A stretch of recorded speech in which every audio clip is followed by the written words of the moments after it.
안녕하세요. 오늘의 질문 강국진입니다. 오늘은 우리는 왜 글을 써야만 하는가? 라는 주제로 이야기를 해보겠습니다. 이 녹음을 통해서 제가 오늘 설득하려고 하는 것은 우리는 읽기와 쓰기가, 즉 독서와 글쓰기가 꼭 필요하고 보통 많이 무시되는 글쓰기도 꼭 필요하다는 것을 설득하고 싶습니다. 우리는 왜 글을 써야만 하는가? 제가 먼저 짧은 답을 한번 말해 보겠습니다. 그 답이란 세상에 좋은 글들이 가득해도 자신의 글이야말로 우리가 들어가 살 정신의 집이기 때문이다 라는 겁니다. 글쓰기, 쓰기와 읽기 이런 게 얼마나 중요한가 하는 것은 우리가 인류의 역사를 생각해 보면 아주 자명하다고 생각합니다. 한마디로 저는 사람이 사람답게 된 것은 쓰고 읽는 능력에 의해서 그렇게 된 것이고, 그래서 종종 사람은 문자에 의해서 창조되었다, 이렇게도 말을 하는데요.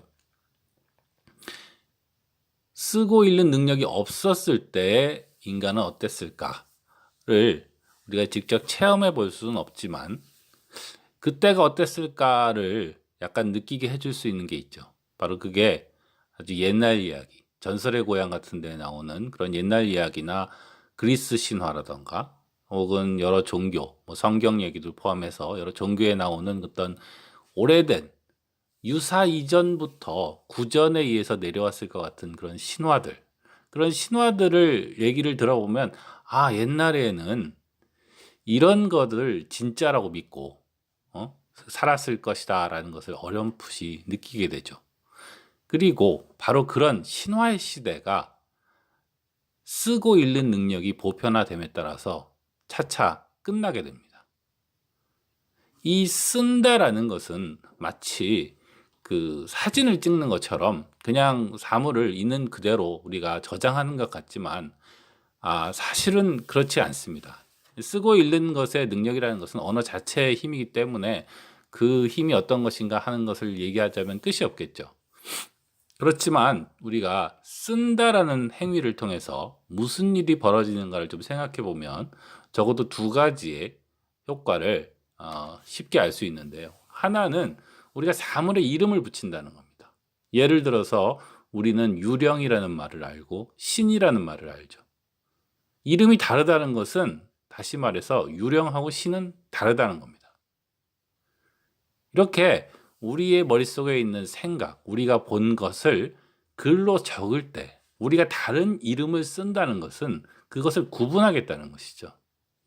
그러니까 쓴다는 행위가 이런 구분을 고정적으로 만들기 때문에 그렇게 하는 순간 우리가 세상을 보는 그 강력한 틀을 적용하게 되는 거라고 할 수 있겠습니다.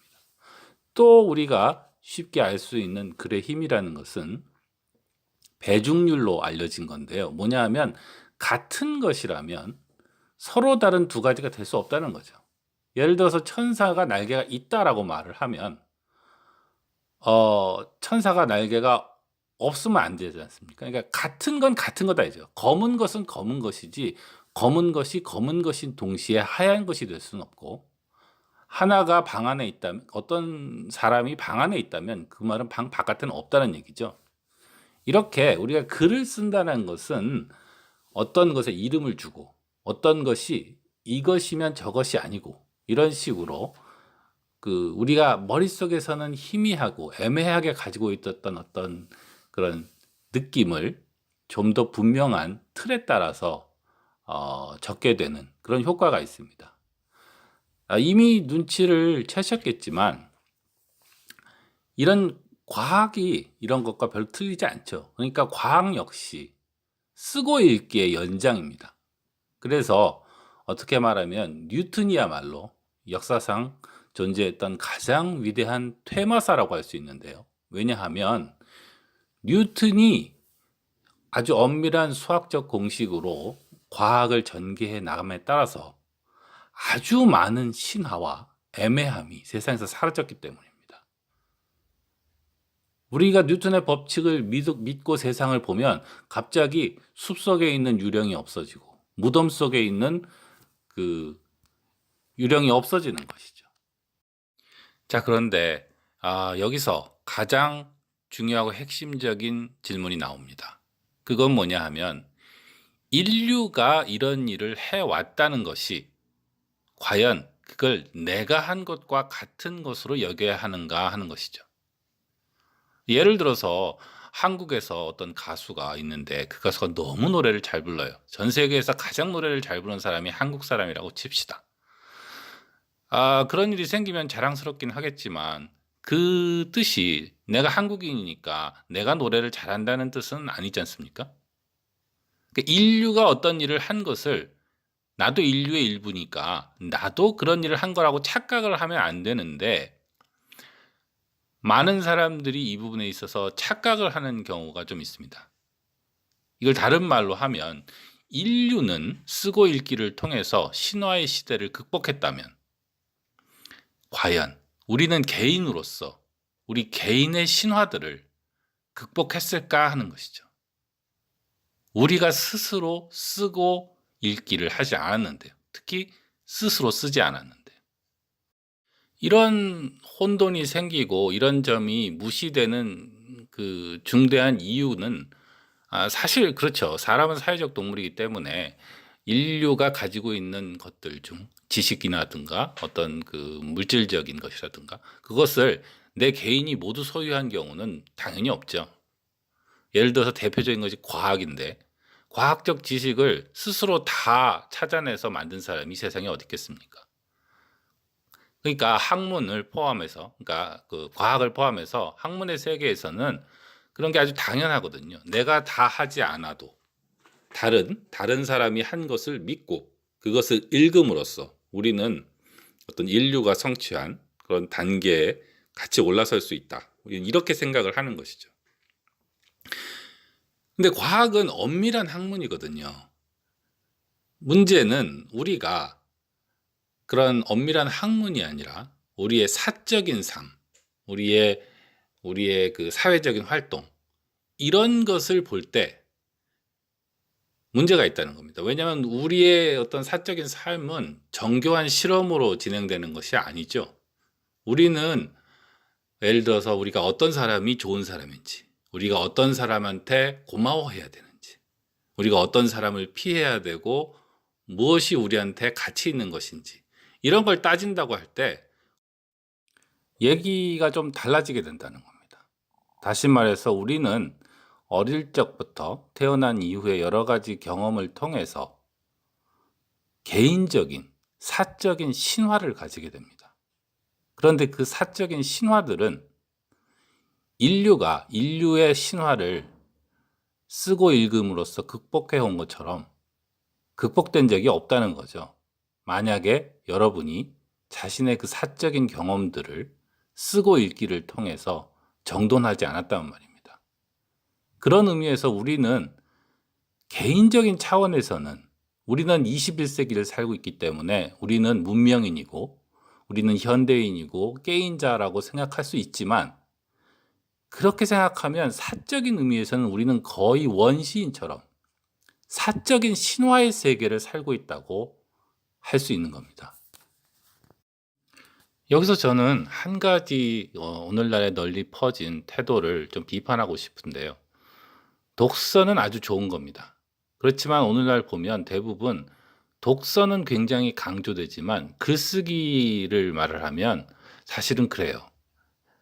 내가 글 쓸 시간이 있으면 차라리 좋은 책 한 권을 더 읽는 게 좋은 게 아닐까. 그러니까 독서는 굉장히 강조되는데 우리가 뭔가를 스스로 쓰는 것은 아무도 그걸 나쁘다고는 말을 하진 않지만 너무 어렵다. 아니면 야, 그럴 시간 있으면 좋은 책이나 읽어. 뭐 이런 식으로 독서에 비해서는 상대적으로 무시되는 경향이 있는 것이죠. 그런데 여기에는 여러 가지로 잘못된 그 판단이 들어가는데요. 예를 들어서 심지어 독서를 위해서도 우리는 쓸 필요가 있습니다. 다시 말해서 책을 읽고 그것을 다시 내가 여기서 뭘 느꼈는지를 쓰지 않으면 제가 그 책을 소화를 할 수가 없어요. 내부적으로 쌓이지가 않습니다. 그냥 어렴풋한 그 인상과 몇 가지 지식만 남았다가 세세한 지식은 시간이 지나면 또 다 없어지거든요. 결국 남는 거는 그냥 어렴풋한 인상밖에 안 남는 겁니다. 일종의 그 책을 신화로 머릿속에 담게 되는 것이죠. 근데 그걸 내 자신이 독후감을 쓰게 되면 그것이 그렇게 되는 게 아니라 내가 그걸 재구축을 하게 되거든요. 그 책의 내용을. 그럴 때는 그렇게 사라지지 않죠. 그러니까 좋은 독서를 하기 위해서도 우리는 쓰는 게 필요하다는 겁니다. 그런데 독서와 상관없이도 글쓰기가 중요한데, 왜냐하면 과학 같은 학문과는 달리 개인적이고 사적인 사회에 대한 이런 탐구, 가치관의 탐구는 이게 아무리 좋은 책이라고 해도 남의 것을 그냥 읽고 그거를 외우는 것으로는 충분하지 않다는 거예요. 아무리 위대하신 분이라고 하더라도 내가 먹은 수박의 맛을 똑같이 체험한 사람은 없지 않습니까? 그러니까 내 개인적인 삶의 체험에 있어서 가장 전문가는 나이기 때문에 그 점을 무시하고, 물론 우리는 다른 사람 얘기도 들어야 되고 좋은 책도 읽어야겠지만 내 개인적인 체험들은 전부 다 망각되게 내버려 둡니다. 왜냐하면 우리가 그거를 적지 않고 정리하지 않으니까 시간이 지나면 다 휘발돼서 날아가 버리는 거예요. 그렇게 해놓고 남이 쓴 것을 계속 읽는 것만으로는 충분하지 않다는 것이죠. 특히 요즘처럼 세상이 복잡할 때는 더더욱 그렇습니다. 세상이 복잡하니까 일반론이 안 중요한 건 아니지만 그것만으로는 우리가 제대로 살기가 힘들기 때문이죠. 여기서 마지막으로 제가 일전에 읽고서 참 감동을 받았던 책 한 권의 얘기를 하고 마칠까 싶습니다. 그 책의 제목은 숨결이 바람이 될 때라는 책인데요. 베스트셀러였기 때문에 많은 분들이 아실 겁니다만, 저는 사실은 이 책에서 나오는 여러 가지 이야기보다 이 책이 존재한다는 것에 가장 큰 감동을 받았습니다. 이 숨결이 바람이 될 때를 쓴 폴 칼라니티는 영문과를 나오긴 했지만 학부를 졸업하자마자 신경외과 의사가 이제 되고 싶어서 그 이후로는 의대를 다니고 인턴을 하고 레지던트를 하면서 시간을 씁니다. 엄청 바쁘게 살죠. 그러다가 시한부 인생을 이제 선고받은 거예요. 불치병에 걸렸다고. 그래서 자기가 이제 이 세상에 있을 날이 얼마 남지 않았다고 했을 때 이 사람은 그 시간을 어떻게 썼는가? 이 사람은 주로 세 가지 일에 이 자신의 남은 시간을 씁니다. 하나는 가족과 가능한 한 많은 시간을 보내는 거였고요. 또 하나는 자신이 그토록 고생하면서 달성하려고 했던 신경외과 의사로서의 그 레지던트로서의 일을 마치는 거였죠. 그러고 나서 가장 감동적인 일을 하는데요. 바로 이 사람은 죽기 전에 자신의 책 한 권을 완성시키려고 한 겁니다. 저는 이 사람이 책을 쓰려고 했다는 것에 참 깊은 감동을 받았어요. 왜냐하면 바로 쓰지 않은 인생은 존재한 적도 없다라고 말하는 것처럼 들렸기 때문입니다. 사실 책을 출판한다고 해도 이 사람이 죽고 나서 그게 베스트셀러가 되건 말건 그게 무슨 상관이 있겠습니까? 실제로 이 사람은 이 책이 베스트셀러가 되는 것을 보지 못하고 죽습니다. 근데 문제는 이 내가 죽어서도 내가 쓴 책 한 권이 남는다. 다른 사람이 내 이름을 기억한다. 덕분에 저 같은 사람도 폴 칼라니티라는 사람의 이름을 알게 됐으니까요. 그런 것도 물론 의미가 있겠지만 그 이전에 자신이 자신의 생각을 글로 남김으로써 비로소 제대로 살게 된다는 것이죠. 적지 않은 인생은 자기 스스로에게도 존재하지 않은 거나 마찬가지라는 겁니다. 우리는 그 착각에 빠지는 것이, 우리가 예를 들어서 30년, 40년, 50년을 살아도 그 인생을 자기가 고민하고 특히 그것을 글로 쓰면서 자기가 그게 어떤 것이었는가를 재구성하지 않아도 내 인생은 내 인생이라고 생각하는데 그건 착각이라는 거예요. 그런 것은 다 무너져서 사라져서 다른 사람은 물론 관심도 없으니까 모르고 스스로조차도 자신의 삶이 어떤 건지를 어떻게 생각하면 알 수가 없는 겁니다. 그러니까 쓰기 전에는 자기도 자기의 인생이 뭔지 몰라요.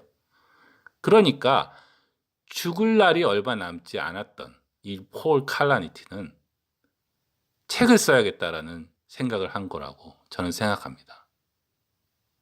그만큼 글쓰기라는 것 없이는 삶은 완성되기가 어렵다라고 말하는 그런 메시지를 주는 그런 책이라고 저는 믿습니다. 오늘의 질문, 우리는 왜 글을 써야 하는가? 세상에는 좋은 글들이 가득해도 자신의 글이야말로 우리가 들어갈 살 정신의 집이기 때문입니다. 오늘 여기까지 하겠습니다. 강국진이었습니다. 안녕히 계세요.